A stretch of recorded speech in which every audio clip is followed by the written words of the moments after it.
Is there anything I can do for you two? I'm afraid that Wangsheng funeral parlor isn't in the best state to receive guests. We've come to see Zhongli. Could you please tell him we're here? Unfortunately, Zhongli isn't here at the moment. It seems he went to Northland Bank. Doesn't the Northland Bank belong to the Fatui? Last time we saw Zhongli was before we went to the Golden House. Do you think he doesn't know about the attack on Liyue? Visiting the Fatui at a time like this could only mean more trouble. We had better go and make sure that everything is okay.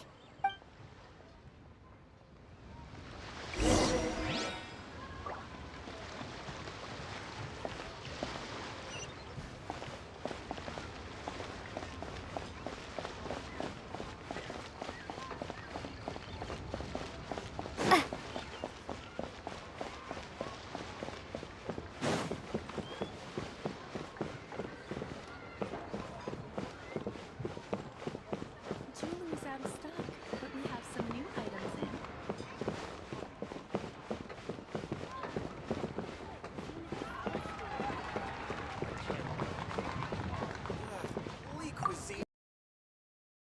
You call this cooperation between Harbingers? Cooperation involves communication, you know. Don't take it to heart, child. Besides, aren't you happy that you got to skip the formalities and bring chaos to the land? I'm sure you must have enjoyed that. Oh, it seems that some of your friends have arrived. Hey, it's Zhongli and Child. And you! You're also one of the Harbingers? It's you two. I believe we've met once before. In the city of Bards, was it? I'm glad you still remember my name. Ah, right. I imagine that it must have been rather hard to forget watching helplessly as something precious was snatched away from your friend. Well, if it isn't you two. This is our first time seeing each other since Liyue was nearly wiped off the map. This is certainly a bit awkward, wouldn't you say? Paimon knew that we should never have trusted a Fatui Harbinger. Oh, now don't say that. Sure, I may have misled you, but I never had anything against you personally. Besides, I thought we were getting along quite well together, didn't you? Except for that little tussle we had at the end. Nothing personal. We just have different views, that's all. Of course, you may very well hold this against me, but that's up to you. The real deceivers here are Senora and Zhongli. Curse them for leading me on. So actually, I think... Stop wasting time, child. There'll be plenty of time to chat once I'm through here. You remember the agreement, Morax. Now, if you would be so kind. The Gnosis, please. What in the world are you talking about? The contract is fulfilled. That which thou seeketh is now bestowed unto thee. For my promise is solid as stone.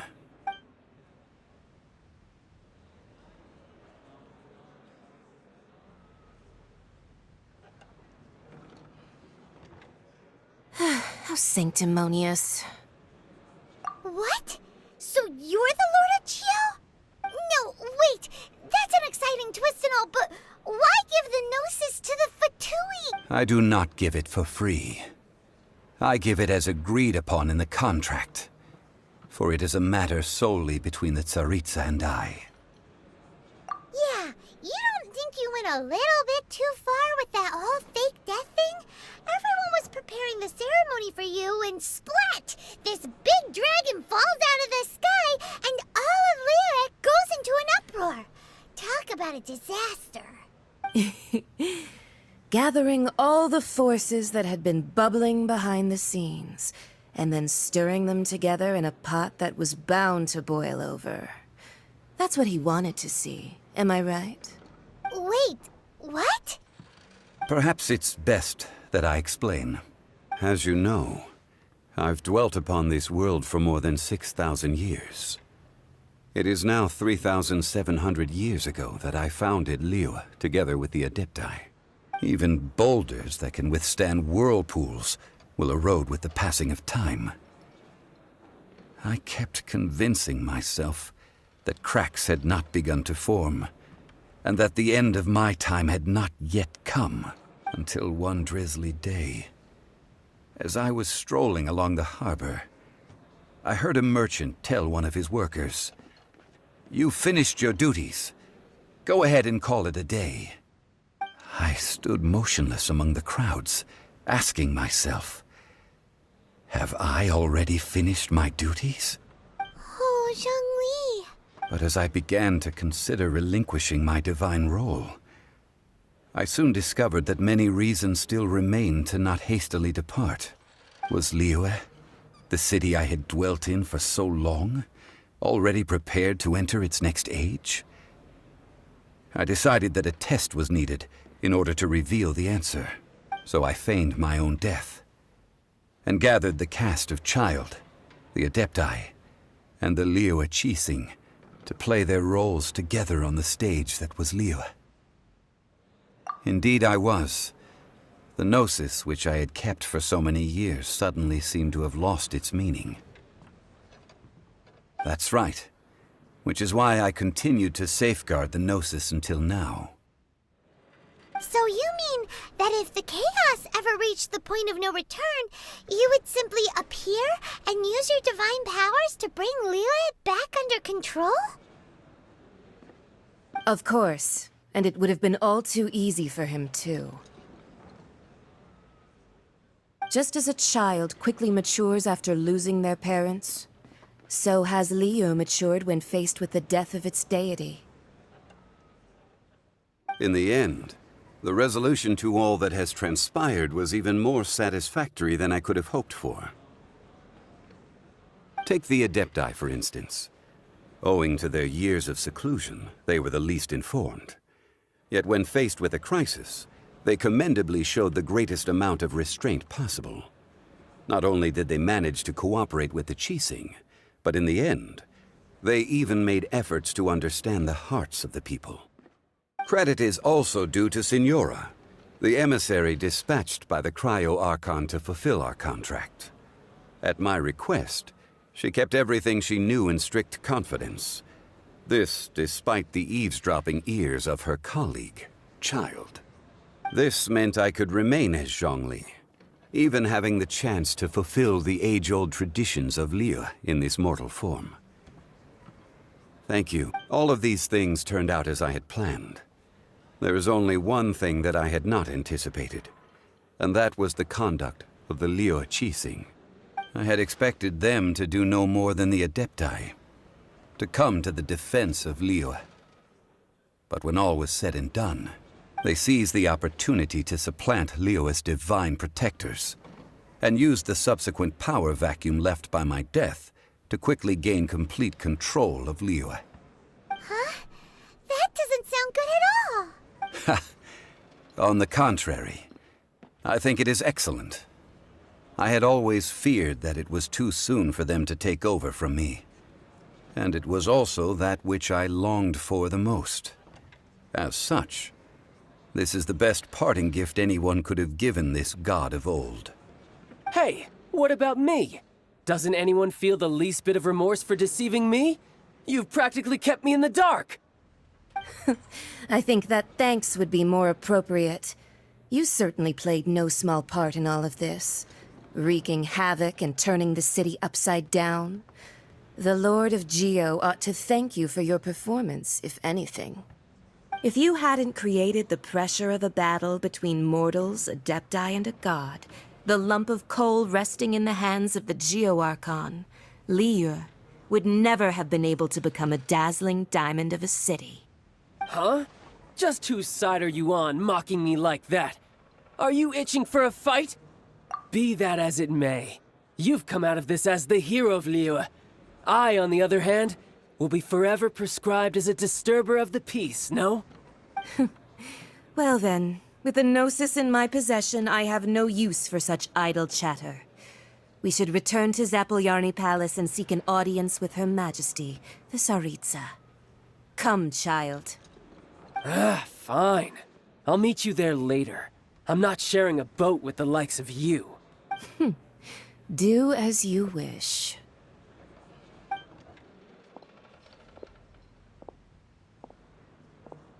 Now then, is there anything else you wish to ask me? Right! As Zhongli always told us, a good trade is a fair trade. Paimon has no idea what could be a good trade for a Gnosis. Realistically speaking, there is no such thing. Huh? However, I am the god of contracts. For thousands of years, I have made countless contracts. If the deal was of no benefit, then I certainly would not be inclined to agree to it. My agreement with the Cryo-Archon will be the last of my contracts as the Geo-Archon. My contract to end all contracts. As for the bargaining chip that the Tsaritsa used to balance the scales, uncover that answer for yourself in your future journeys.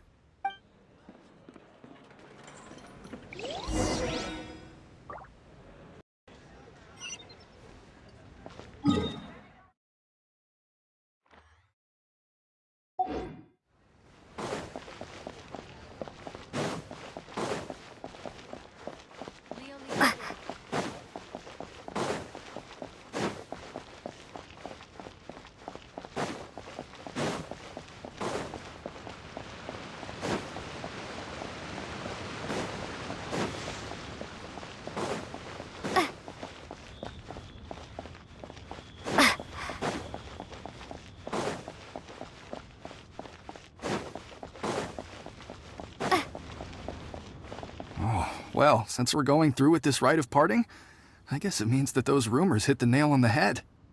So Rex Lapis is really... But they didn't catch the culprit, did they?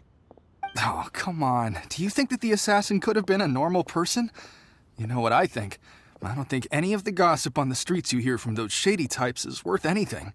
There's only one real possibility in my mind. I've heard that the assassin was that Fatui fellow. Youngish, pretty high in rank. I think they called him Child.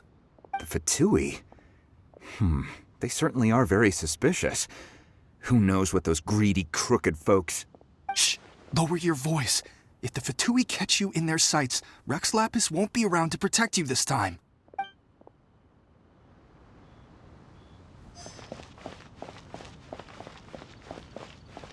You know that god from the ocean couldn't have just shown up out of nowhere. I mean, it's been 2,000 years since Rex Lapis subdued it. Yes, and to think that this happened right on the heels of the incident with Rex Lapis, too. Say, do you think the person who assassinated our lord and released that evil god might have been one and the same? Now that you mention it, that's very possible. Yes, it's very possible indeed. I mean, it all fits together. That person must have colluded with the evil god to harm Rex Lapis. Oh, that wicked, black-hearted scoundrel. Still, what sort of supernatural prowess must this person possess to be able to do such things? I have never heard of such a person in all my years. Ah, forget it. Guessing's no use to us. Look, the Millilith over there looks like he's about to make an announcement. Let's hear what the Ministry of Civil Affairs has to say first.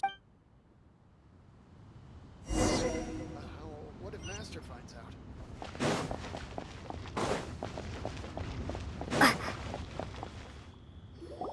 Hear ye all!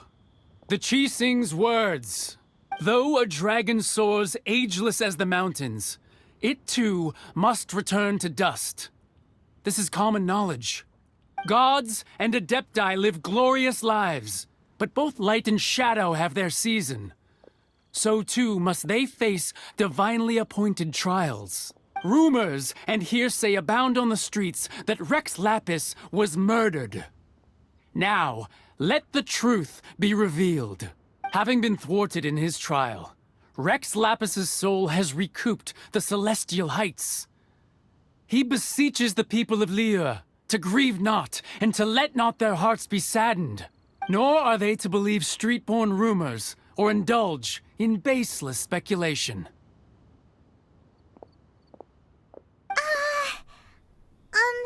Paimon needs a translation on what the Qixing's announcement said. So that's how they're spinning it. Something feels off. Why would they suddenly give up looking for the murderer? Not to mention how this excuse sounds like something they just made up on the spot. Could the Qixing already have known that Rex Lapis wasn't dead? But Zhongli said that neither they nor the Adepti knew anything. Did Zhongli tell them in secret after his gnosis changed hands? Exactly, right? Ooh, seems like the rite of parting has been going on for a while now. Let's go have a look.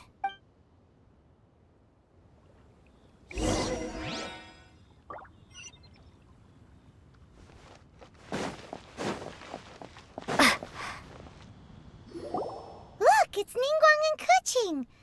Are they saying something? Are there speeches over? As said previously, Rex Lapis's soul returning to the heavens is the end of the contract. And it is also the end of an era. 3,700 years of contracts burnt and reduced to ash. We, the people of Liyue, were indeed prosperous. But blinded by our prosperity, we forgot that time can be pitiless. The long, unending dream of our Archon walking among us. Now that we have awoken from our dream, we must learn to say farewell. Will you stand with us as we re-establish our contracts? As we build a new age of prosperity? So concludes the words of Her Eminence the Tianquan. Does Her Eminence the Yuheng have anything to add? Huh? Is she looking this way? Traveler. Yikes! She really is looking our way! Is that the traveler who they say defeated the ancient god? So young. The Liyue Qixing always repay their debts. And as you have heard, our eyes see far and our reach is long. Name your price. You deserve that much. Whoa!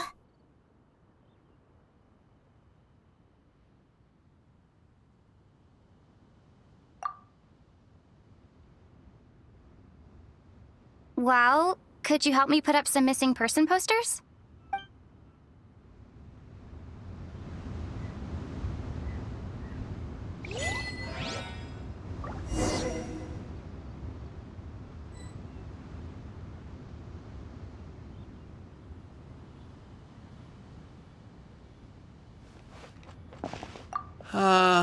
Rex Lapis. Oh, Rex Lapis. Now that I think about it, if everyone's of the same mind as me, perhaps mementos for Rex Lapis might be the best short-term business opportunity.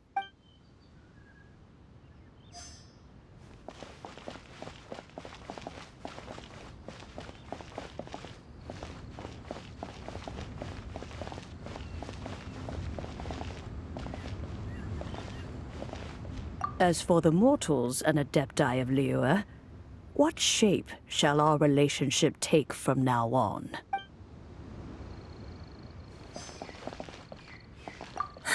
And to think I'd put my best perfume on before coming here, thinking you'd like it. But it seems as if those perfumes really were meant to be offered to Rex Lapis. Well, that's fine.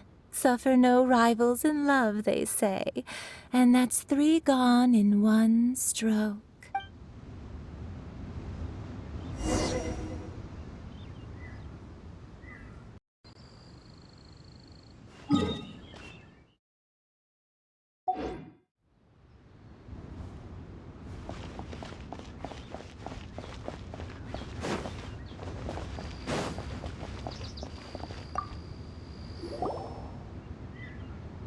Hey, Zhongli!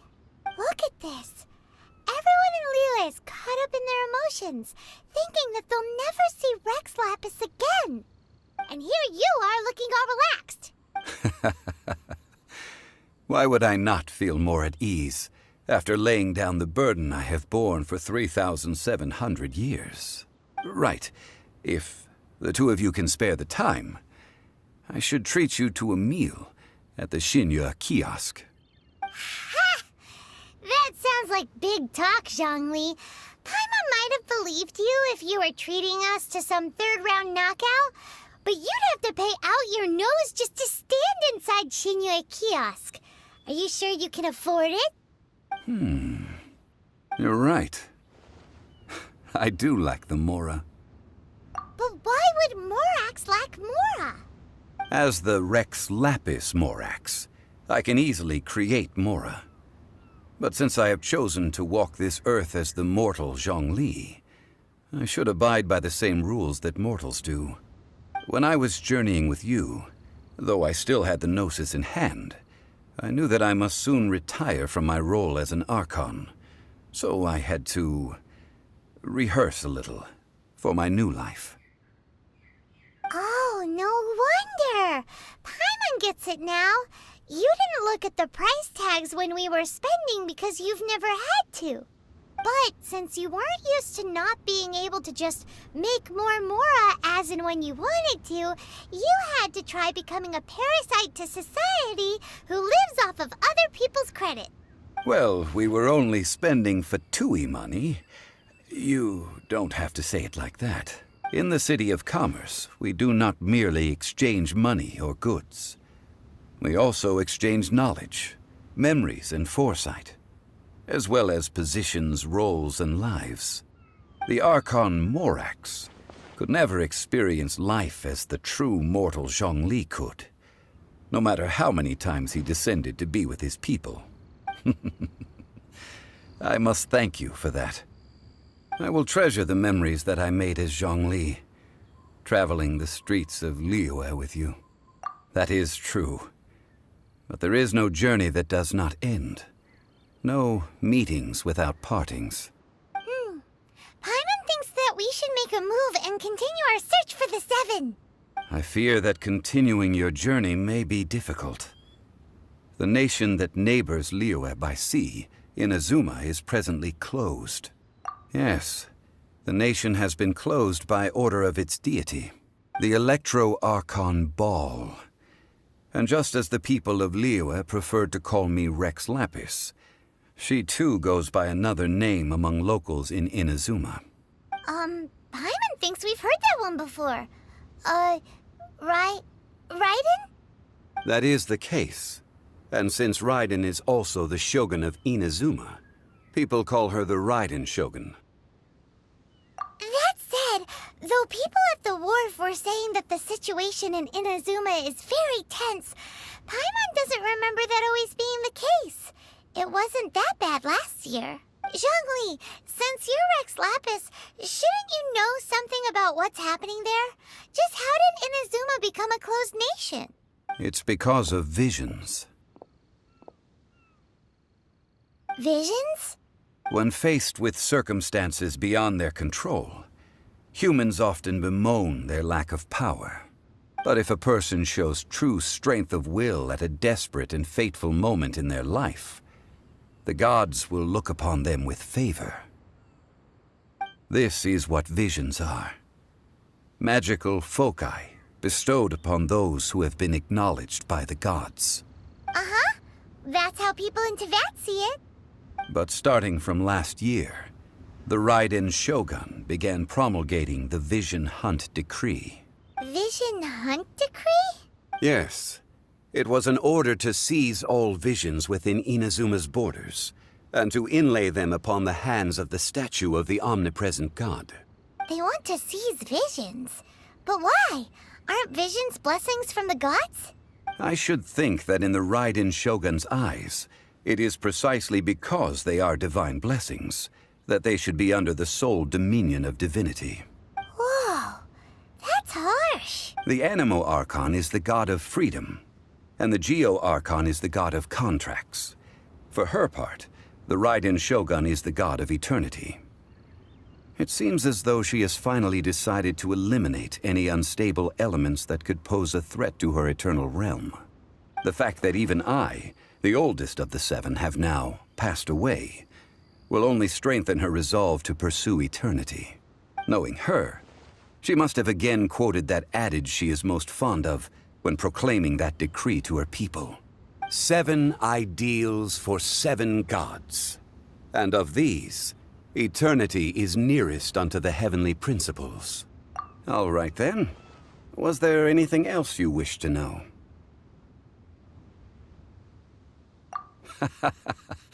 Ah, that was a good one. Failing a divine trial. How they came up with that excuse, I will never know. That said, the reason why the Qixing were so eager to resolve the incident and stop pursuing the culprit was indeed because they received news in secret that Rex Lapis was not dead. I hinted as much to the Adepti as well. How did I accomplish that, you ask? Have you ever heard of this particularly convenient Adepti art known as gifting dreams and visions? All right then. Was there anything else you wished to... Yeah, about that. Before the Qixing made their announcement, we listened to a lot of people talking on the way. Most of them put the blame for everything on Child. These are indeed false accusations. But it remains undeniably true that Child did send people to the Jade Chamber to prevent the Adepti and the Qixing from defeating the ancient god. I've heard that Ningguang is busy milking that for all it's worth on the foreign relations front at the moment, browbeating the envoys of the Fatui. Ha! Those poor Snezhnayan diplomats. If it were not for Child's exalted position as a harbinger, I'm certain that they would have shifted all the blame to him and called for his dismissal by now. All right then. Was there anything else you wished to know? Well then, I suppose you'll have to find a way to get inside this closed nation. Have patience. I suspect that some serendipity must first come into play.